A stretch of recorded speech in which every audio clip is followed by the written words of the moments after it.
in all probability, you will never be done, first of all, testing, improving, adding, all the way around, right? The 3-step letter sequence may become a 16-step letter sequence. And as long as it produces the desired ROI, why wouldn't you add the steps, right? You split test things, right? You got a free book offer. Do you send the free book, or do you make them request it twice with a letter, or do you send the free book along with audio CDs, a doohickey, and a scan code, so they have 3 choices of where they might go, right? So you take what's working, first of all, and you often try and make it work even better. Okay? So think of media as a sales force, right? So the number one mistake people make if they have salespeople is they focus all their energy on the losers, trying to turn them into winners, and they take the winners for granted and ignore them. Okay? The profit is in getting rid of the losers until you find another one that wants to be a winner, and putting all your focus on the winner. What else do you need, Bob? What else can we do for you, Bob? Right? Because he's a winner, right? Um, the um, the guy that gets the most support on the NFL team is the quarterback. Period. Okay? And to the point that focus on offense paralyzes some teams. This year, the Bengals and the Dallas Cowboys have no defense, none whatsoever. So to beat them, you got to put 40 points plus on the board, and a lot of teams aren't capable of putting 40 plus points on the board. How does that happen? Well, it's because they focus all their energy on the quarterback position, and then somebody for them to throw the ball to, and that gets 80% of the salary cap. And now we're trying to take third string, cheap offensive linemen and defensive guys and make them better, right? So if you do that with a sales organization, you're in big trouble, okay? And media is really your sales organization. So often, even little improvements to what is already working are a good place to spend your time. If you have a sales letter that works and you're using it in any quantity at all, trying to beat the control is smart. I, I have a beat the control assignment right now from a client, and I don't know if it's possible because the results of what he has are pretty damn good. But he's going to spend 50 grand with me screwing around trying to beat it. Okay? And I'm going to do it mostly with little improvements, not a night and day change. So there's that. Then there's the addition. Okay, so you got these 5 things feeding your business. What do you add to be the 6th? What do you add to be the 7th, right? And your question about, oh boy, I'm fascinated with copywriting, so I'll go work on all the copywriting. Well, if the copy you currently have is producing at a satisfactory level, and so you could just mail more, or you could just drive more traffic to it. You could put it now in other media. If it works over here, maybe it'll work over here. Then you have limited bandwidth. You only have so much time. You only got so much mental energy. If you're going to buy help, you only got so much money to buy help with. So you can't let your fascination of the moment make these decisions. You have to be more strategic and pragmatic about them. Taking what's working and trying to make it work better at some point in a business is a luxury you can't afford because you don't have enough things working. When you have enough things working, now it is a smart thing to do and that you can't afford. But you got to be very careful about this. So I had, I'm not going to name them, but a big self-improvement, success education, marketing company of audio programs. So I'm having lunch with the CEO, and I say, what's the best performing, thing you've got? And he says, well, we got this, and I'm not going to name the product either because people might recognize it. We've got this program, and the sales letter for it outperforms any sales letter we've ever had. Okay? But the return rate on the product is horrendous. Like 40% come back for a refund because they sell everything with a guarantee. So it's bringing tears to my eyes, but we're canceling it. I said, you're what? He said, we're canceling it. I said, no, you got a sales letter that's outperforming everything you've ever done. Cancel the product. Don't cancel everything. Go fix the product. There's something about the product that doesn't fulfill the promises of the sales letter that drove this. Figure out what they are. Do the product over from scratch if you have to. But for God's sakes, don't kill this golden goose you got here that for every dollar of postage you spend brings you $6.80. No, mail more and go fix this. So people will often be working on the wrong things, right? They'll be very reluctant to work on roadblocks. Battle axe Bertha at the front desk, you should be fired, those kinds of things. And they'll be easily excited by something they see other people do. Like belonging to a mastermind group, a well-run mastermind group,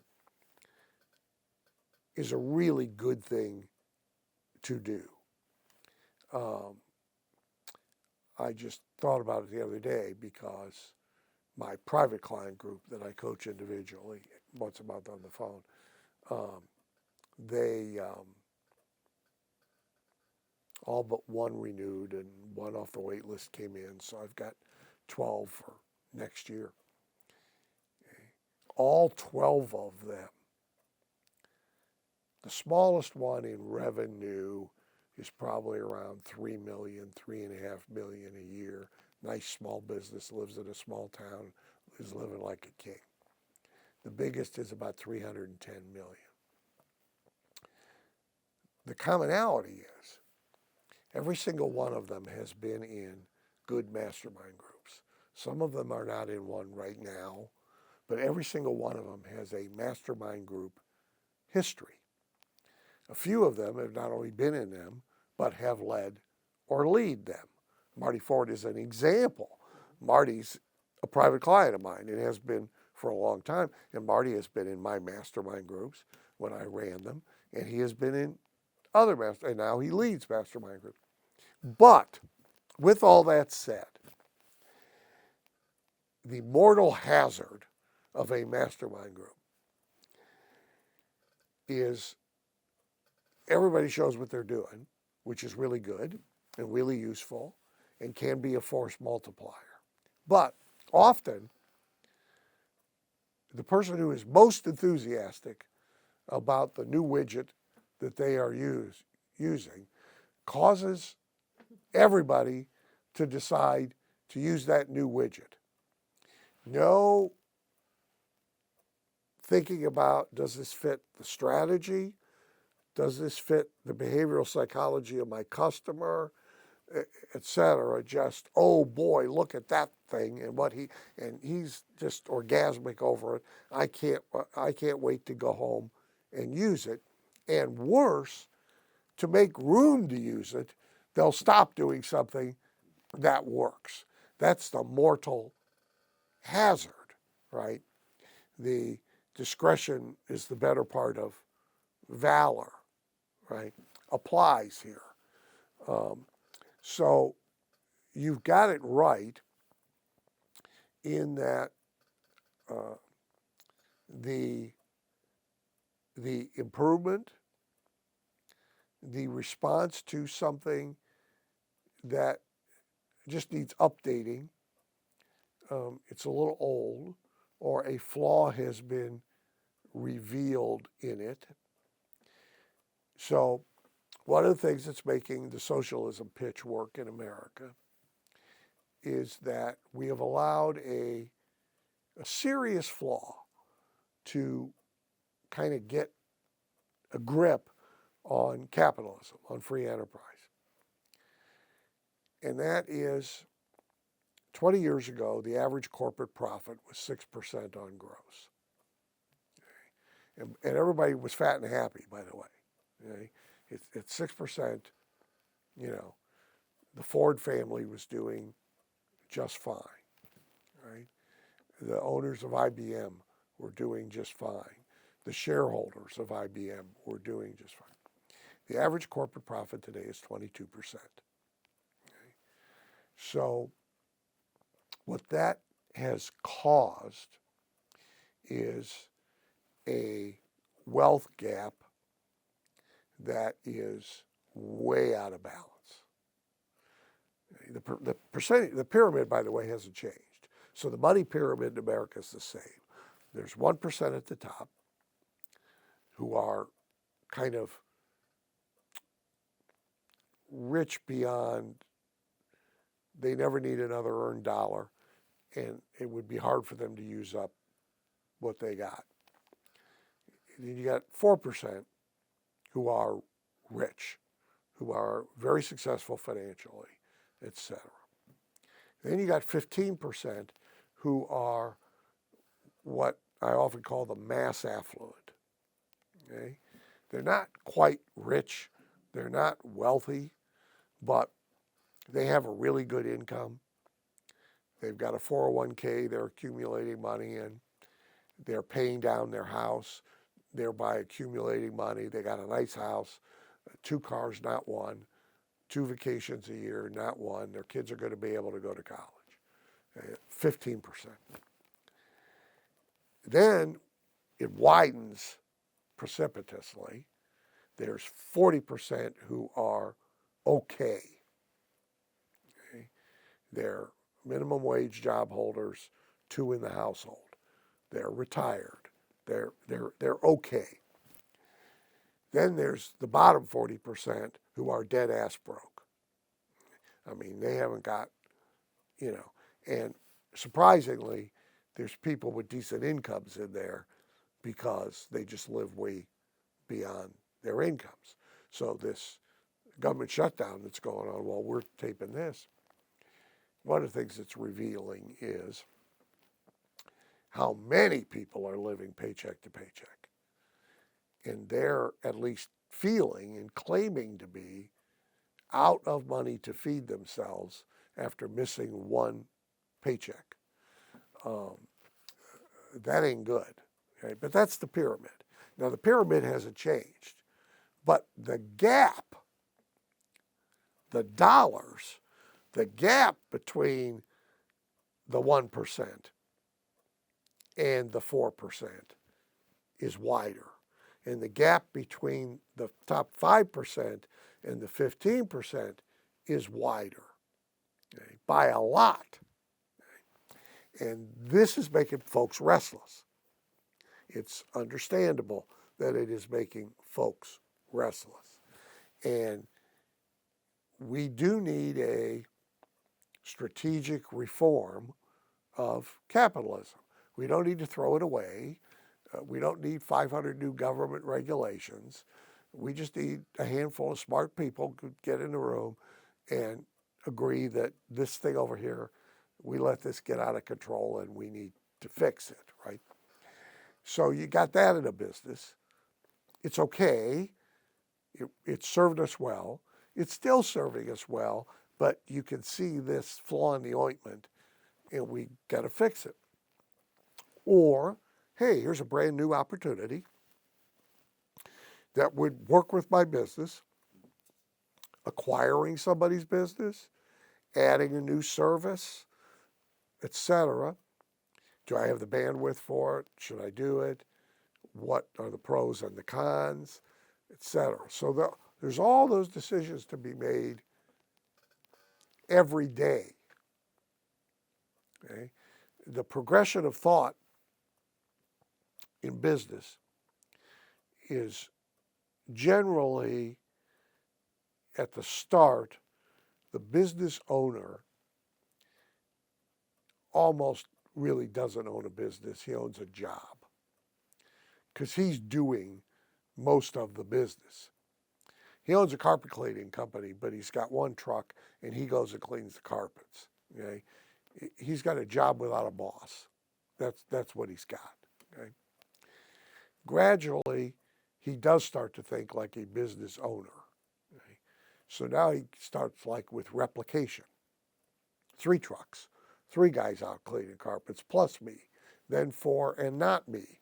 Now I'm able to focus on other aspects of the business, right? Then to marketer of the business. Now this is like the first quantum leap we help people with, is changing the way they're thinking about their business. I spoke to a group of lawyers last week, and very hard for them. Even the ones, so they're already in a coaching group. They're already being helped by one of our, hard for them. So we had Q&A, and the answers to like 3 of their problems are, you're still functioning as a lawyer, and your firm's 8 years old, and you've hit an income ceiling, and that's because if you want more, you can't be a lawyer. You have to be a marketer of your legal services. It can't be, I'll do marketing when I have time. It has to be, I'm in the marketing business and I'll do law when I have time. And hard, right? I went to college for 8 years to get this degree. I've nailed it on my wall. That defines what I am. Wait a minute. But that's the big quantum leap we really help people with. Then you go from that to entrepreneur, and now you're taking a much more sophisticated look. Should I have 5 of these instead of 1? Should I add this on? Should I, like I had a client for 3 years. We stormed the country teaching dentists how to have an add-on dental assistant school business, a trade school that was operated in their offices on weekends by their staff. So the staff had optional opportunities to make more money if they wanted to. Okay? The building and the equipment and everything was already there, sitting empty, right? So no real new overhead. The only cost here is cost of sale, advertising. Very profitable add-on, right? So that, you got to be thinking like an entrepreneur to think that, right? Then last, you're an investor. And so I tell people, look, you buy your business every morning when you get out of bed if you don't sell it. You buy it. Would you buy it for the price you would be willing to sell it for if you sold it today? And if you wouldn't, why? Now, there are your opportunities. If you go fix them and change them, your income will automatically increase. The value of your business will automatically increase. In all likelihood, the worth of its service to its clientele will automatically increase, right? Everything will get better. Right? Like the question is always, what do people dislike most about your business, right? So like we had a new dishwasher delivered yesterday. Carla is fuming. Right? I will never buy anything from Lowe's again as long as I live, because she was way into the purchase before discovering that the delivery window is 8 to 8, 8 in the morning to 8 at night. Okay? Now she, by the way, screamed and fought him down to 4. Okay? But it's normally 8 to 8. Well, I promise you, nobody likes it. So you got to think long and hard whether you want something in your business that nobody likes. Okay? Now, this is math. So like Disney, nobody tells them making me and my 3 kids exit the ride through the gift shop, that's the only way I can get out, and having it designed like a casino maze so I can't walk straight to the door, that is spectacular. Please give me more of that. Okay, it's not happening, right? The opposite is true, right? Online, it's one of the things people bitch about. But I don't like their politics, but they're still a well-run company. Disney is smart. They are studying the math. Is this affecting our repeats? So is our repeat level going down? No, they're still coming back. Okay. So if they're still coming back, is the total dollars we get from them each day they're here, has that gone down? No, it's going up. Okay. So, okay, a bunch of people want to bitch about us on Facebook. Have at it, right? Because we have facts, we have math, and we have such a good reputation and a good brand, and people love us, they forgive us this, so we can do it. Somebody else, it might kill them, right? So there's what do people not like, where there might be opportunity. There's understanding, again, the behavioral psych, what's really important to people. So like with High Point University, if you look at the surveys filled out by parent candidates and the surveys filled out by student candidates, guess what? They care about 2 entirely different things. You can't have one conversation with them. You have to have 2 conversations with them. Different. Okay? Because the parent is concerned about the education and the capability of the kid when he comes out the back door. Is he coming back to the basement? Is he going to have a job? Is his job going to be in the field of his major, right? What kind of money is he going to be able to make? That I'm spending 400 grand on this, right? That's where he is. Now, mom is a little more on the social stuff, right? The education, the value of the curriculum. Is he going to have a good time, right? Is he going to meet his mate? Okay, that stuff, right? Guess what the kid cares about? Number 1, am I going to be able to make friends?